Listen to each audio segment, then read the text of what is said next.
Helmand province. Armoured personnel carriers roar into life as over 100 Estonian soldiers pack enough food, water and ammunition to last several days in hostile territory. They are about to embark upon a large operation, and I am embedded with them. It's 1 o'clock in the morning here. Everybody's up and about. We're checking vehicles, weapons and ammunition, making sure we're good to go. Before long we're going to head out of Camp Bastion, head down towards Nad Ali, and I believe we're going to seize a sort of technical park area, which is going to be our base of operations for the next few days. This operation is known as a surge, designed to push the enemy back to allow Afghan security forces in the middle of Nad Ali to have time and space to establish themselves, thereby allowing desperately needed reconstruction and development, which has so far been prevented by a lack of security in this area.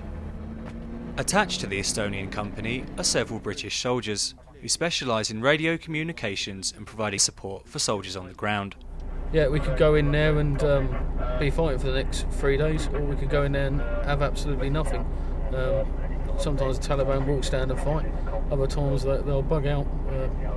That's pretty much the way it goes. Royal Marines from X-Ray Company 42 Commando are operating just west of our destination. It is not long before the first shots are fired.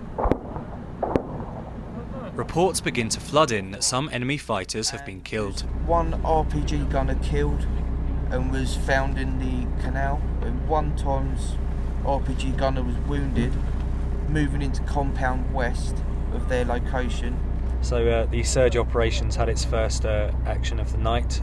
As you heard, an RPG team have been engaged. One of them has been killed and the other one has been wounded, and the remaining rockets have been dumped into a canal. So so far it's going successfully, and we'll push on throughout the night to our objective and see where we get to.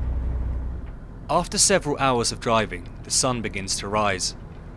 The Marines to the west of us have had no further engagements with the enemy, and all has fallen silent for the moment. As you can see, the sun's coming up now.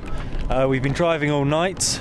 Nobody's eaten, nobody's slept, but it's very important that we reach our objective, which is the technical park, as soon as possible. We arrive at the technical park, which is more of a scrapyard, and the officer in command, Major Rigo Palmla, speaks to the local people in order to get a feel for enemy activity in the area. We enter the yard, and the soldiers begin to clear nearby metal debris, which could be lethal in an explosion. As they do this, we receive a warning. Just had a threat message from Mongoose 20. There's enemy forces ready to attack around this area. The Taliban had seen us arrive, and were preparing themselves for the imminent battle.